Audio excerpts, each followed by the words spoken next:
So, ladies and gentlemen, hello to everyone. My name is Lucas Katsonis, as you can see, and as the chairman of Foreign Affairs Institute in Greece, I would like to thank you for watching this upcoming conversation, which I am certain will prove to be very interesting and informative. It is our honor to have with us Mr. Salih Muslim of the Council of PYD and Dr. Marianna Charountaki from University of Lincoln, who will coordinate the discussion. And at some point, we will have with us also Mrs. Zainab Mohammed of the Congra Star. So as you probably already know, the topic of this discussion is the latest developments in Syria from a Kurdish perspective, of course, with a focus on the role of women in this environment. So, after wishing you a thorough, insightful, and fruitful conversation, with great pleasure, I will give the floor to Dr. Marianna Charountaki to make an introduction and coordinate the following discussion. So, Doctor, please, the floor is yours. A warm welcome to all. I would like to thank Mr. Katsonis and Foreign Affairs Institute along with the Tribune.gr for hosting this event. Today we are looking at the perpetuate crisis in Syria, both from a political and hopefully also from a gender perspective. Mr. Salih Muslim, the former PYD co-chair and member of the co-presidency council, will reflect on the current situation. At this moment, as we all observe, it seems that we are going through once again a return to a situation where Russia, Iran, Turkey appear willing to control developments against at least the West in the region, and more particularly in Syria and in the north. Additionally, it is particularly interesting, I think, to see how the role of women is affected in this environment and which is their contribution to this context. Therefore, Mrs. Zainab Mohammed, member of the Congress, would enlighten us further as far as this aspect is concerned.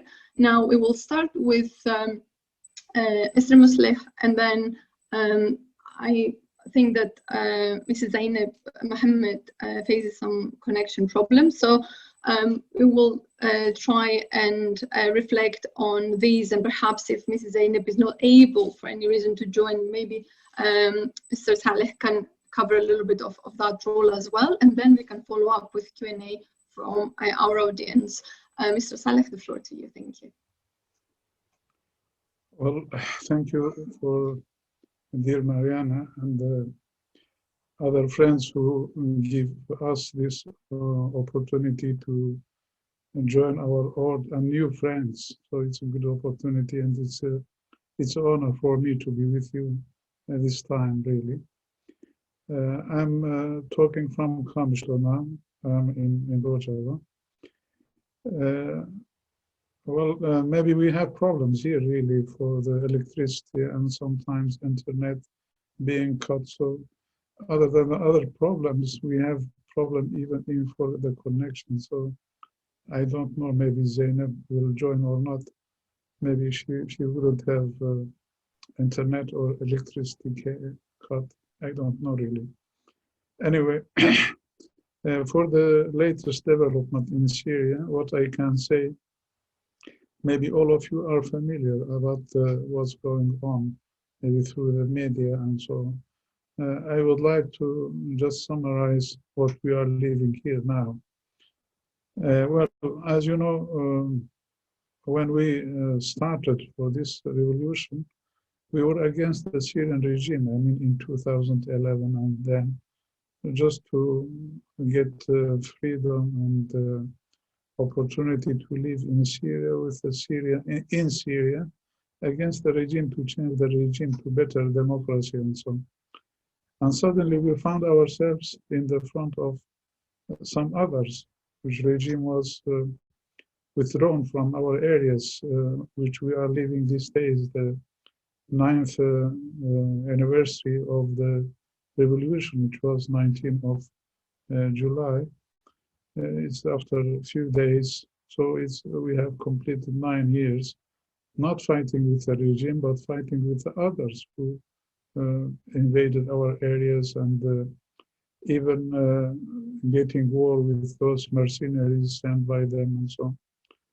Until now, we didn't stop. I mean, we got some, we were able to establish ourselves a little bit and try to organize ourselves a little bit. But for our project, which was made by the people and people's will, I mean, to be free and equality with, between all the components of northeast of Syria and even in the society for the women and so it's democratic system. We were able to establish it, but some other sides, especially the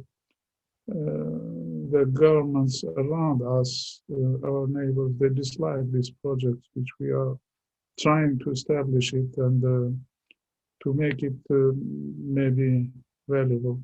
So there were some invasions, as you know, in Afrin, and then it was invasions in Serikani and Tel Aviv also, in Greece. And the war didn't stop in spite of the ceasefire between and agreements with the Russians and even with the Americans. But the shelling and the war didn't stop, and it's continuing until now.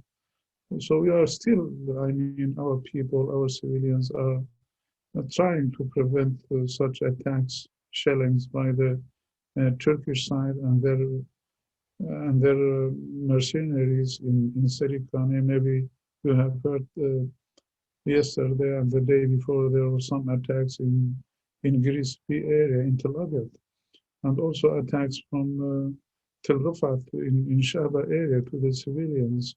So they are aiming to evacuate these places also, to continue their attacks, and I mean to finish the curse. Their plans is to finish the curse and discriminate them. So this is the Turkish plan, and using the mercenaries for these purposes.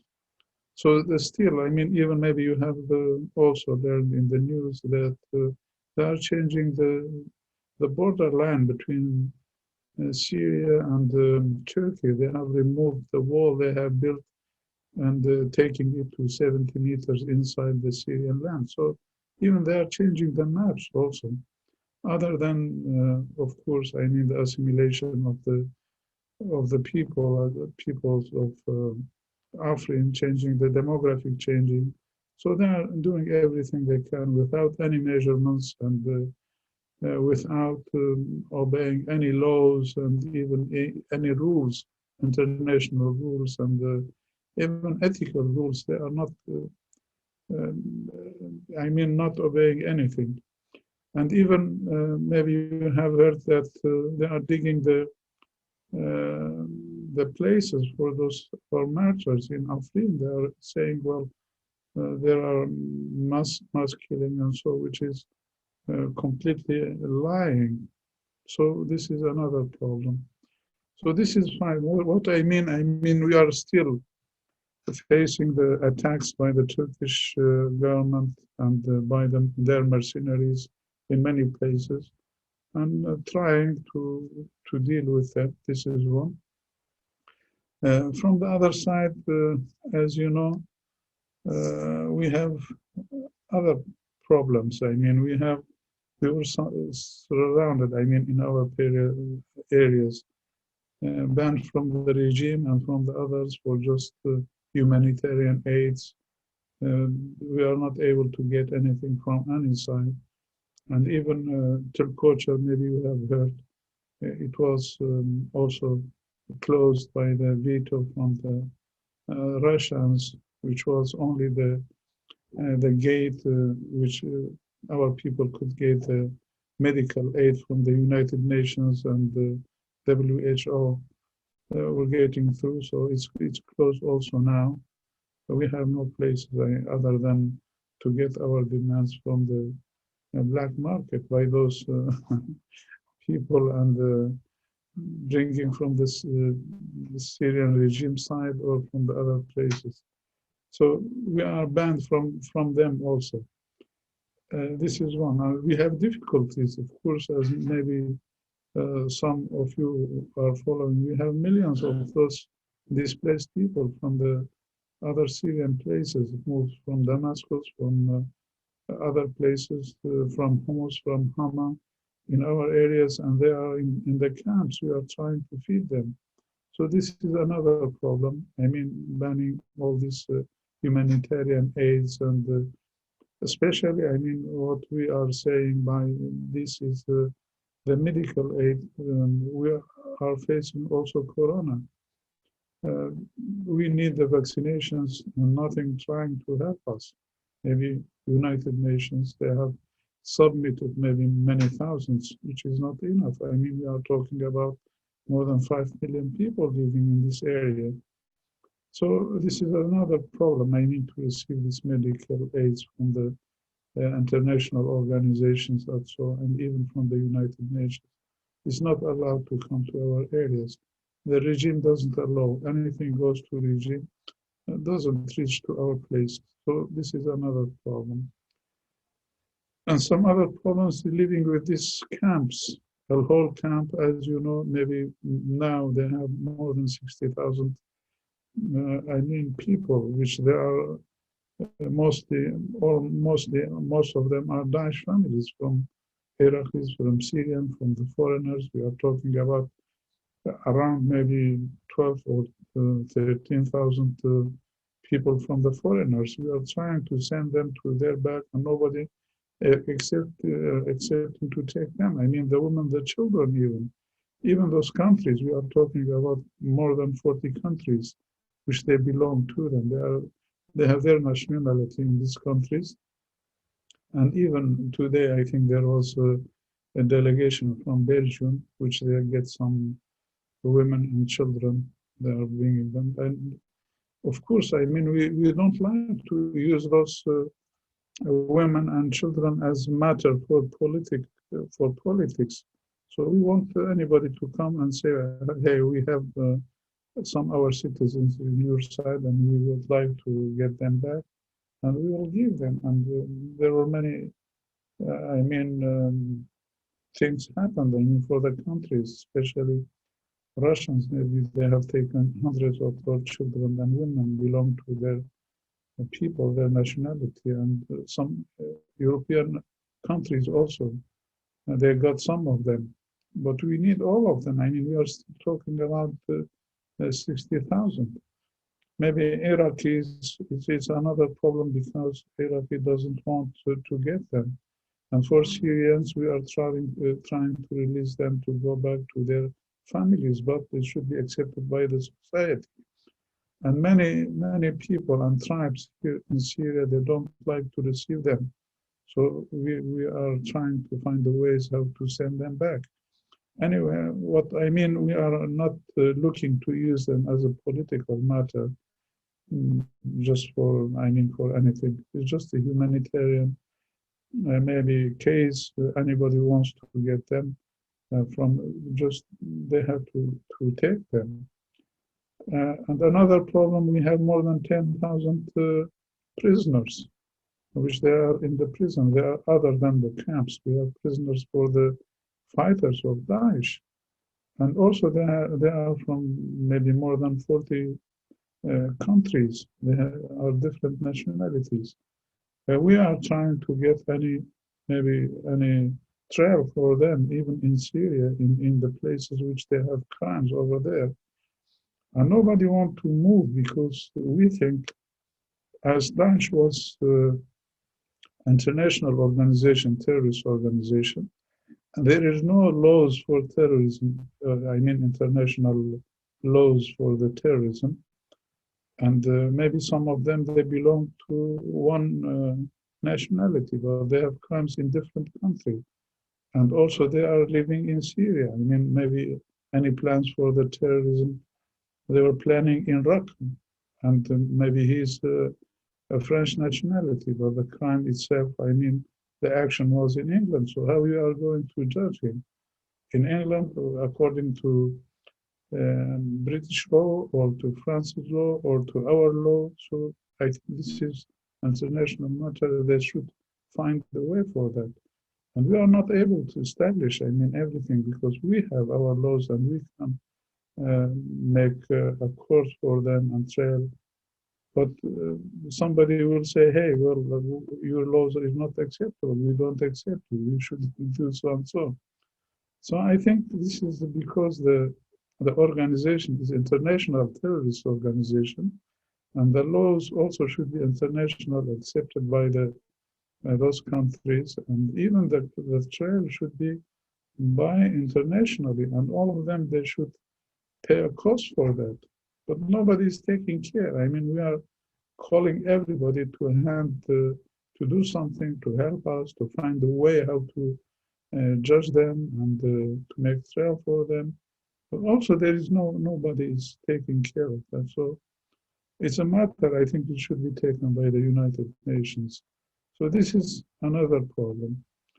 And some other problem we are suffering is the water matter. Maybe our neighbors, I hope that God wouldn't give you such a neighbor. Maybe we are sharing this neighbor with Greece also. So it's a problem really to have a neighbor just like Erdogan and Turkey. They are using the water as a weapon, water as a weapon against the people. And we are suffering more than 1 million people in Hasaka and around Hasaka. They have no water because just they have shut down, I mean, the station which was in Syrian land, but now is under the control of Turkish control and the mercenaries. And they shut down this station. There is no water coming to Al-Hasaka. We are trying to find some alternatives for that. This is one. And secondly, also they have, I mean, banned the water in Euphrates. Euphrates, which was for the electricity, and there are 2 dams working on that. I mean, so giving the electricity to half of Syria, and so also we are suffering from that. So water is used as a weapon by Turkey, either the water from the Euphrates River or for the water, I mean, wells, which is now mostly under the control of the Turkish mercenaries in Ras Al Ain and the others. So this is another problem we are suffering. And on the other hand, I mean, we are in the administration north of east of Syria. Of course, I mean, we are trying to make better organization for our people, to organize them, to look after them for their demand. And so this is another problem, I mean, with our people. Of course, I mean, there are many mistakes, many things happen because of the people, which they are still, most of them, they are doing the old mentality, Marxist regime. And so we are trying to teach them, to change the mentality. So we are very active. This is another side. From the regime side, we tried. I mean, we knocked their door many times since years and many times, but there is no reaction from them. I know there is no answer at all. And even recently, Mr. Lavrov, which is the foreign minister of Russia, he said, well, there should be a dialogue and so, but we are waiting, and there is nothing happened. Still, the regime is thinking that they are going back to before 2011, which is not acceptable by all the Syrian people. We are insisting that we are part of Syria, but Syrian regime should be changed democratically for the people to accept even the Kurdish, I mean, entities should be accepted, I mean, as a component of Syria. Not only the Kurdish people, the Kurdish, the Syrians, the Armenians, and whatever we have, all these minorities should be accepted as the original people living in there, and they should be able to teach and learn their mother language, and they should be sharing the political decision for the country, which is till now, I mean, only the Ba'ath regime was using this and taking the decisions, even political decisions for all the country, which the Syrian people didn't accept. They want to share it. they want for this political decision for the country to be done in the mechanism which representing all the people, and even the Kurdish people. I mean, how they can decide my fate as the Kurdish people. I am in Syria, and I have not sharing in the political decision of the country. Nobody is accepting. But the regime still, um, keeping the same mentality, a Marxist regime, they're refusing any change.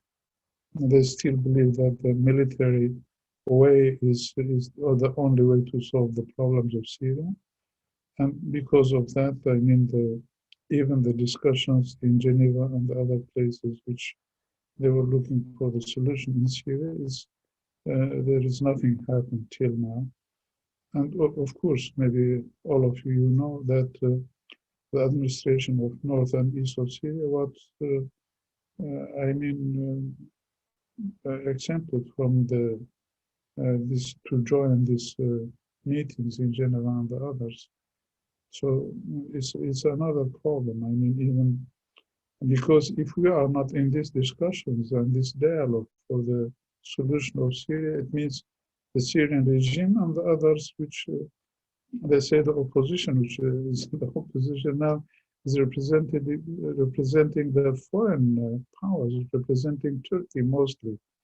So it means the Syrian peace is going to be between the Syrian regime and Turkish regime. There is nobody can talk by the name of the Syrian people.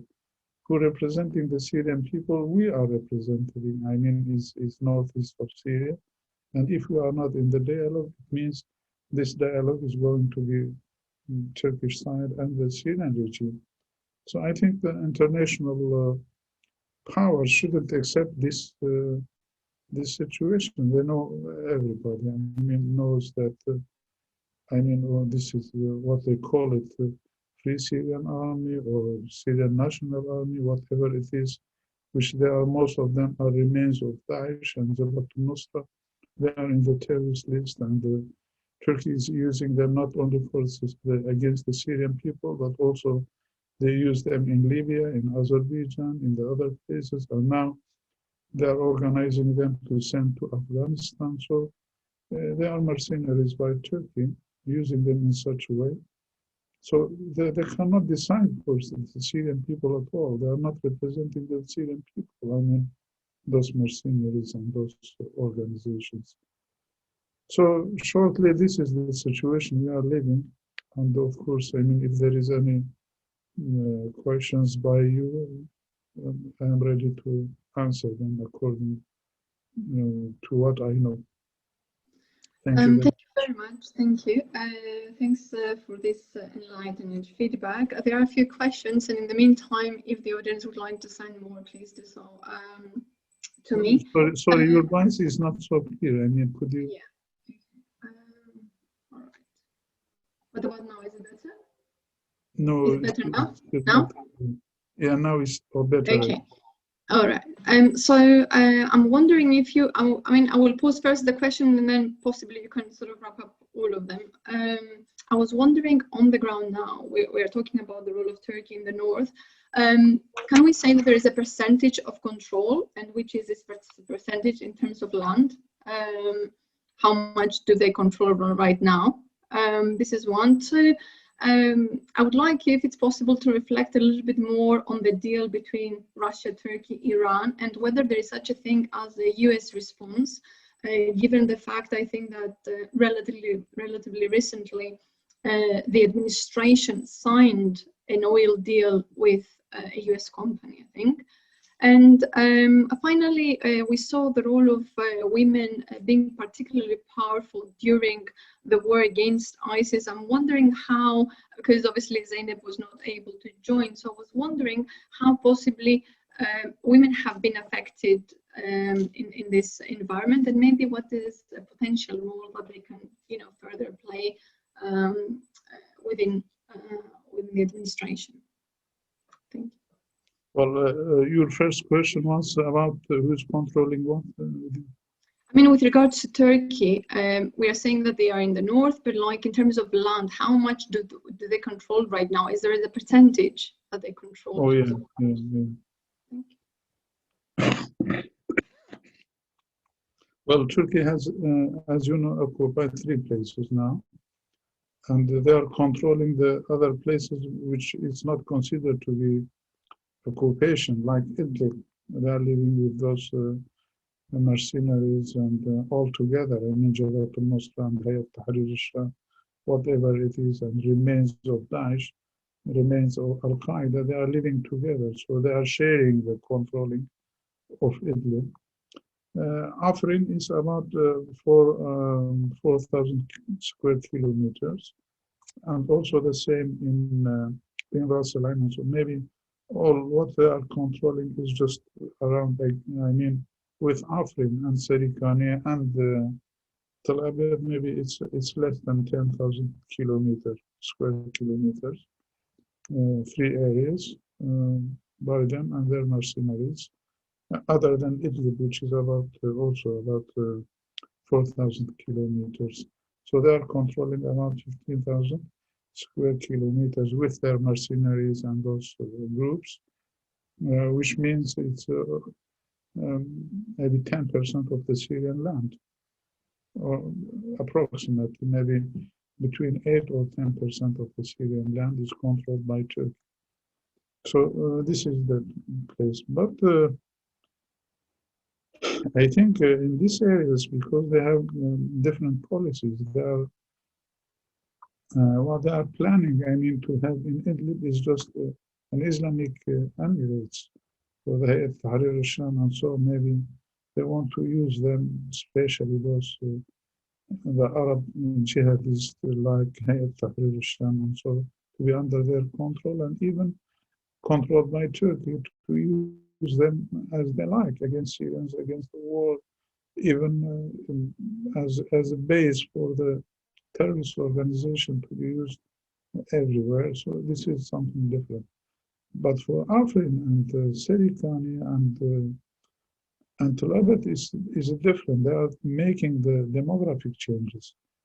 I mean, especially they want to get out all the Kurdish nationals and the Kurdish people, to make the, I mean, demographic change, replacing them with the Turkmens brought from, even from Kirkuk, and now we have heard that they have brought about maybe more than 30 families from Afghanistan.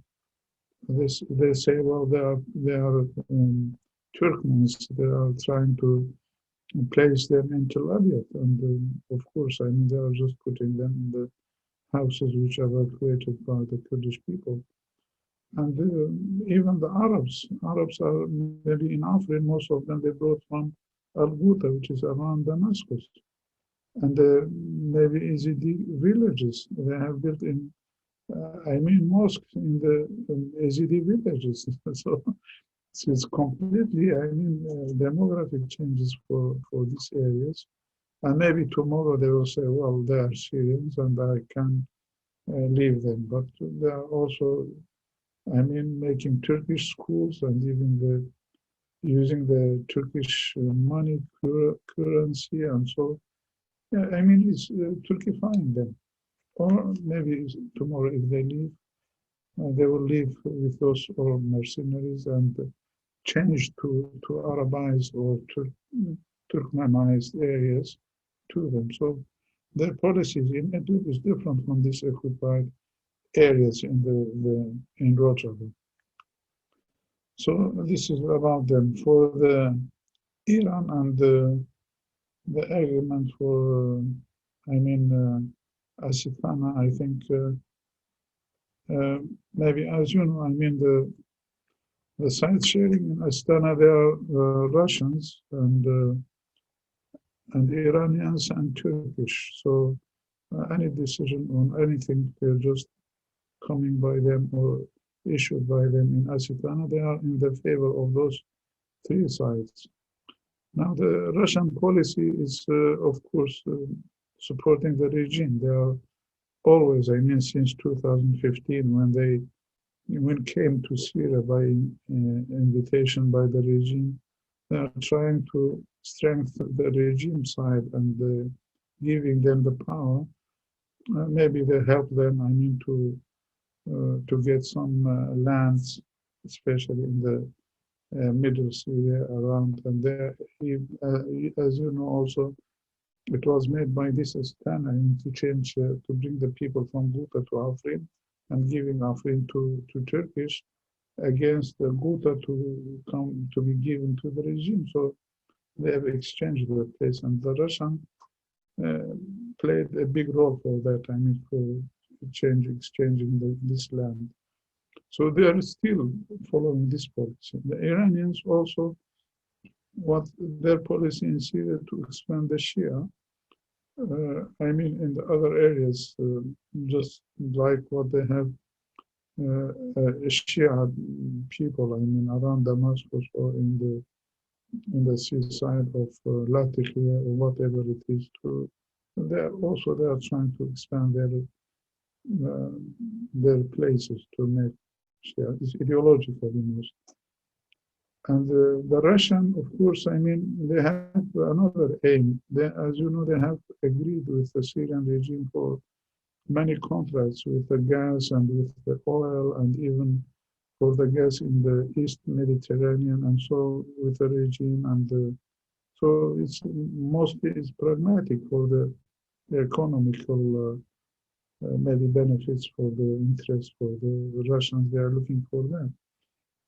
And when they are pushing, I mean, our areas to the head of the regime is in order to get what we have. I mean, a little oil.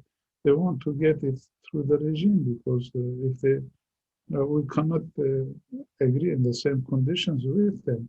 So they are trying to connect us to the regime and buy the contracts to get it from the regime itself. So again, it's a kind of taking this oil to their side, I mean, through the regime. So this is the way they are dealing. For the Turkey, and I think Turkey is mostly, they are, I mean, a Kurdophobia. They want to finish the Kurdish people.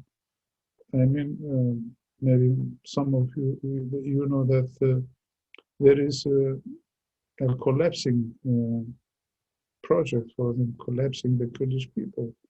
They have implemented this even by supporting the Daesh in Shandar, in Syria, and so.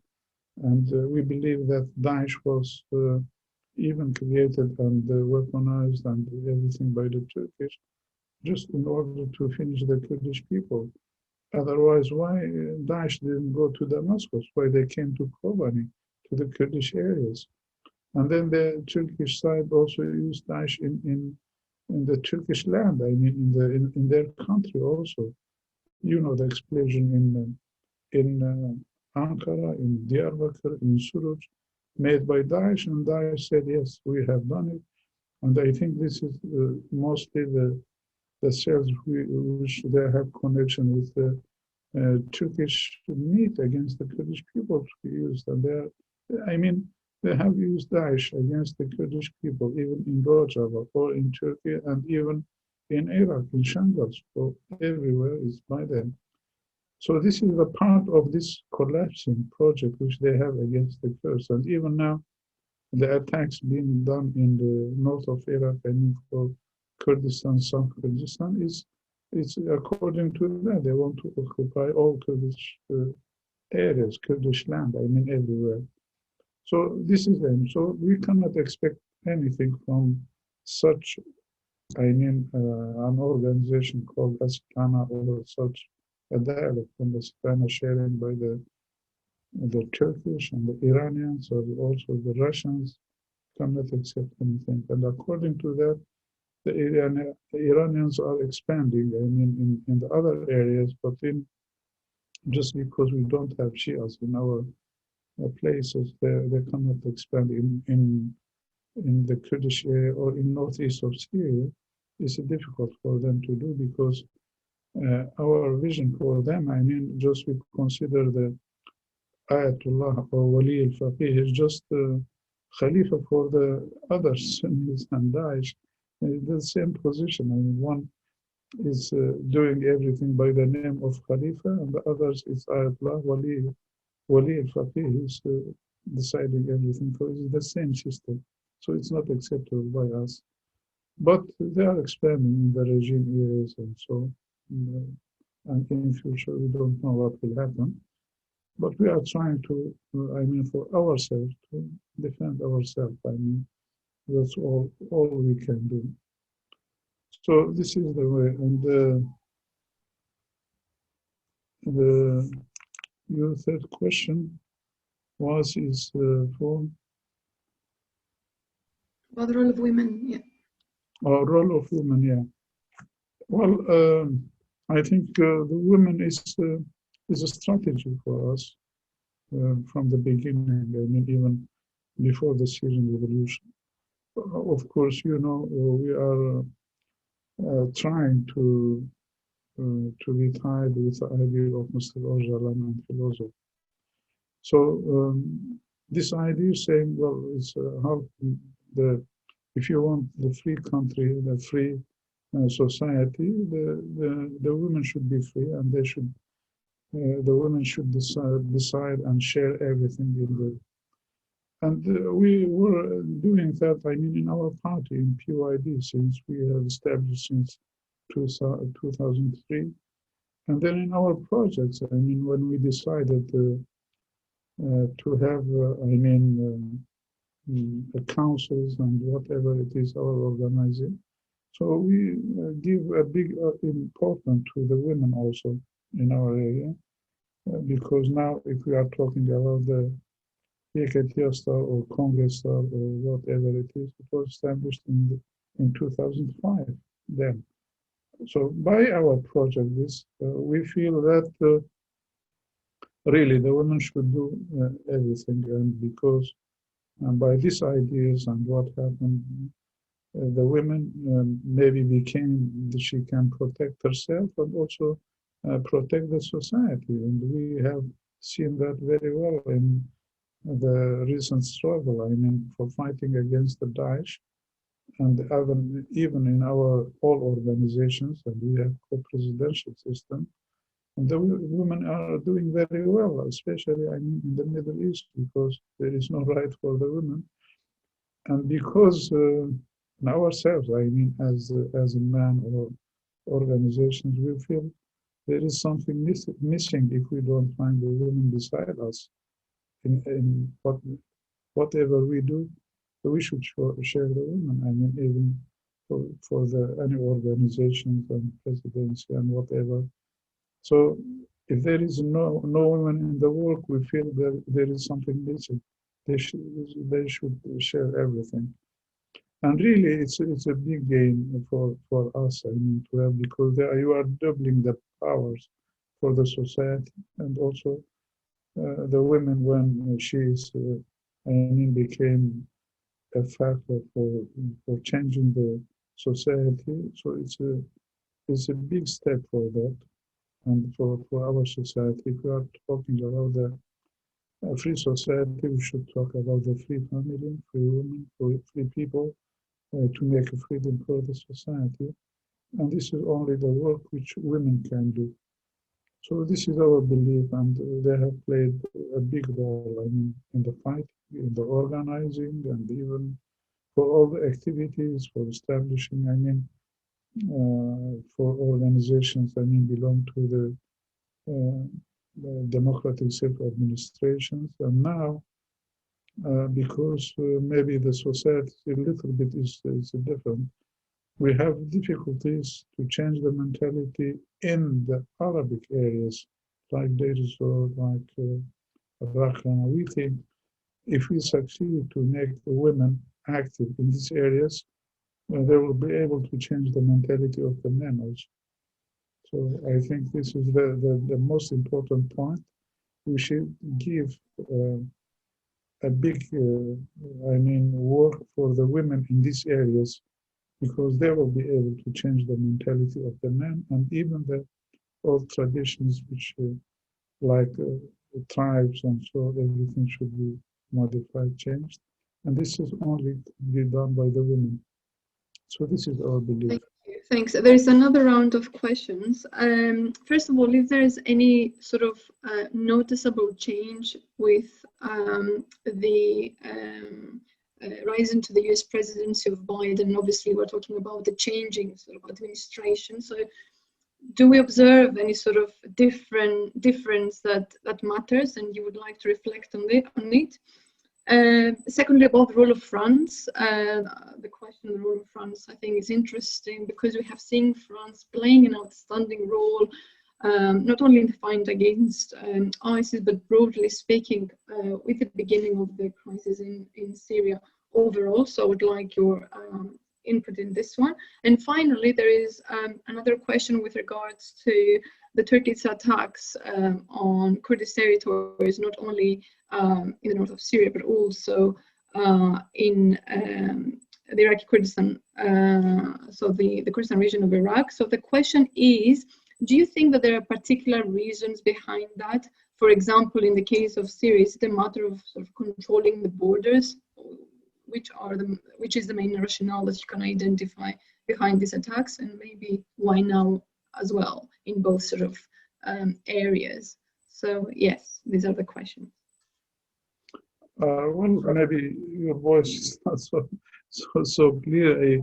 What I could understand, you were asking about the role of the international powers in Syria and the France. The role of France in particular, but also now with the change in the US administration, if this change matters and if there is any sort of progress or any sort of alteration in the relations between the administration in Syria, in North Syria, vis-a-vis Biden's administration, and finally about the rationale behind the mutual attacks that now they're taking place both in the Kurdistan region of Iraq and in your territories. Well, yes. Well, I think now the administration north or east of Syria it's a reality. I think everybody should deal with it. If they are even talking about the peace in Syria and so on, then they cannot ignore, this administration here. We are talking about more than 5 million people. So how you can find it? So in some ways, they should deal with this system and for northeast of Syria and administration. But if we are talking about the United Nations, I think we have said many times it should not be United Nations. It should be United States, because the states is looking for the states. Even for the national states, or representing all the nations. The countries, the states, not the nations, because there are many nations now that are not represented in the United Nations. So we are talking about the states, Syrian states and so on. So if you would like, if you wish them to be interested in your case, you should be a state. And they should maybe, if you do something, for Syria or for the Kurdish people or Kurdish nationality, they wouldn't accept to do it because we don't have a state. So this is the problem. They are trying to deal with these countries, but there is no way because United Nations doesn't accept it. And even for the Syrian revolution, when they started to accept the opposition, they have collected about 120 countries. I think it was in Morocco or in somewhere, and they said we recognize this opposition as representing the Syrian country.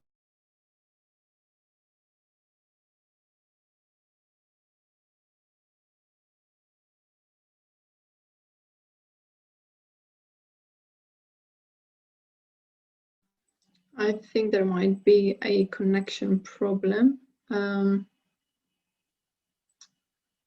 Yeah, I think there is a connection problem. Let's see whether Salih can come back.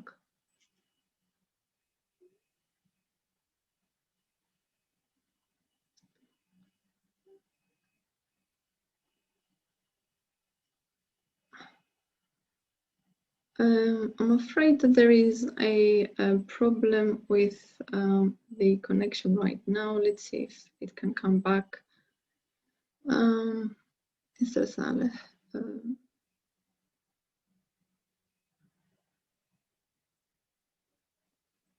That's expected vis-a-vis the situation in there.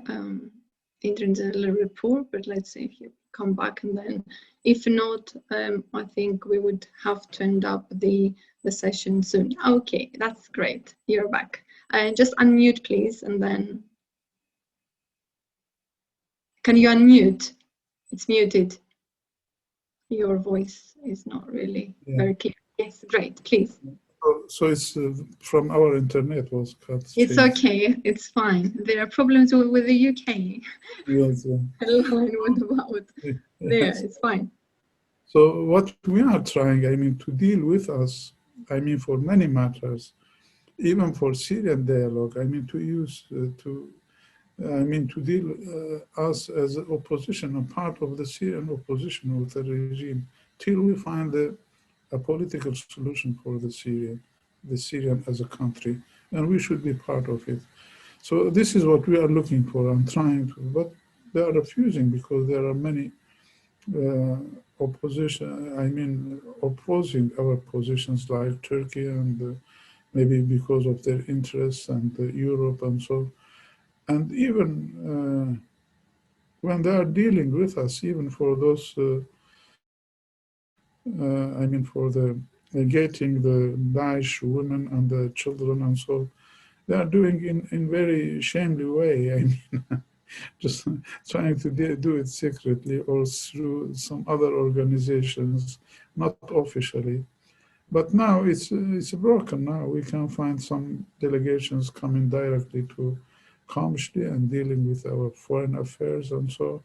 But it's not officially yet. I mean, the most encouraging step, I think, was taken by the Sweden, and we hope, the other countries also to follow it.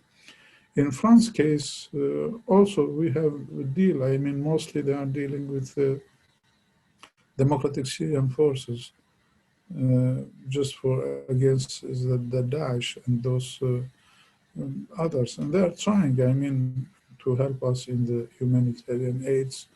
Them and also the United States trying to do it.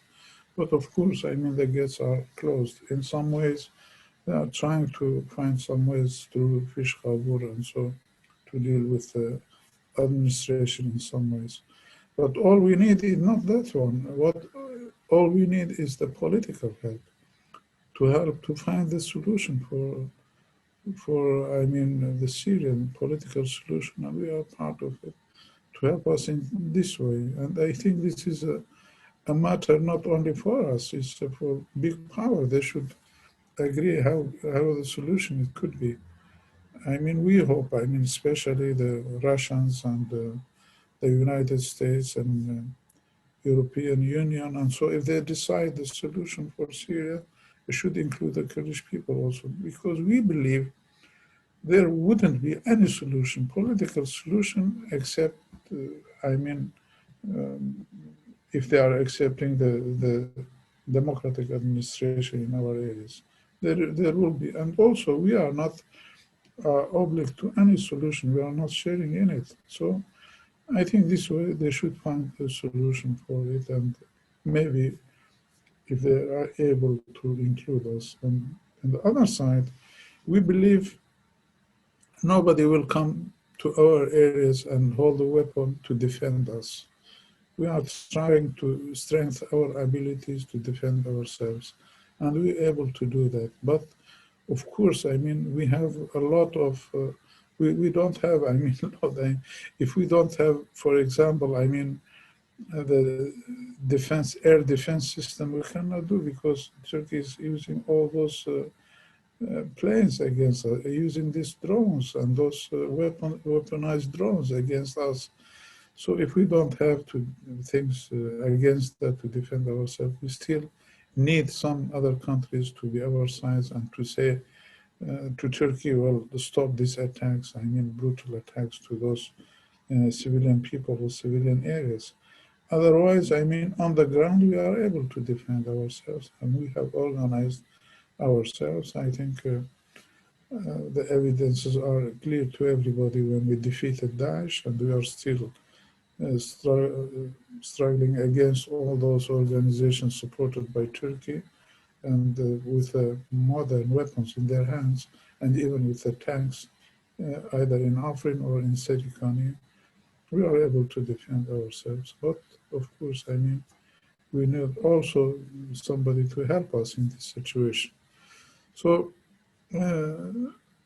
but all we need, I mean, looking for France and the other countries and our friends just like Greece and the other countries to help us in the politic ways, I mean, diplomatically, to make us to join, I mean, in Geneva and the United Nations, and even to prevent using vetoes against those border gates to get the humanitarian help. I mean, even we are not talking only, we are, I mean, talking about the medical aids in our areas, because we are not able to produce anything in our areas.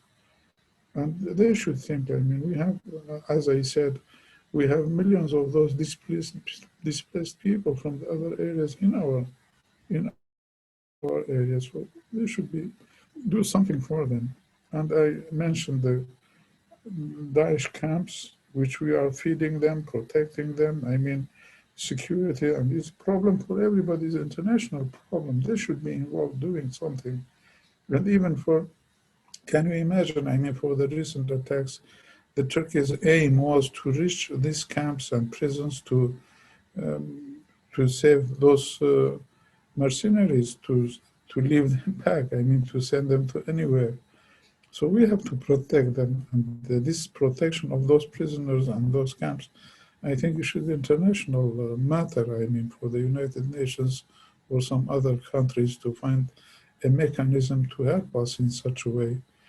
But nobody is doing, and we hope in future we'll still, I mean, call for it if we are able to get some aid or help from the European Union, and maybe, and now we don't know. But mainly what I can mention, they are dealing with the democratic Syrian forces, I mean, by the United States, by France and other countries, and those coalition, all the countries of them, including, of course, NATO countries and UK and so, whatever it is. They are dealing with democratic Syrian forces, mostly more than political administration and so in the area. So this is one. The second day for the goals of Turkey by attacking, I mean, Iraq. And so, as I mentioned, well, they have Kurdophobia. They want they have to fight the Kurds, I mean, according to their mentality, everywhere. And the problem is, Turkey is attacking Iraq and attacking Syria and attacking the Kurdish people everywhere, and even Europe, you know. There were many suicides in Europe, I mean, killing the people, kidnapping them, getting them to Turkey, whatever it is.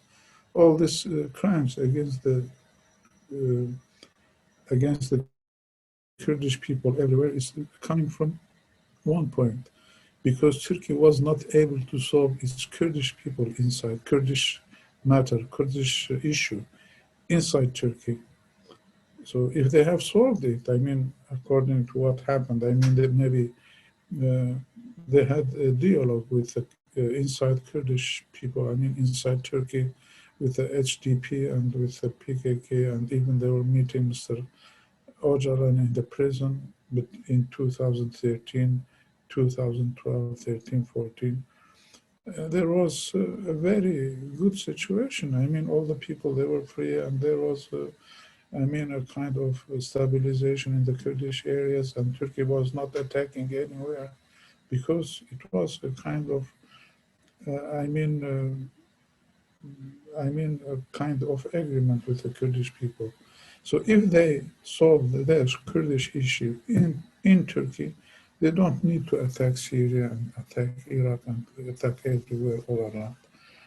Of course, if they to do it. But the Turkish aim, till now, especially Erdogan, when he came to power, they are trying to do the Misaki Milli agreement, which was, I think, the declaration by the Turkish parliament in 1920, called Milli. But this Milli, even Misaki Milli, it was between two nations, between the Kurdish people and Turkey.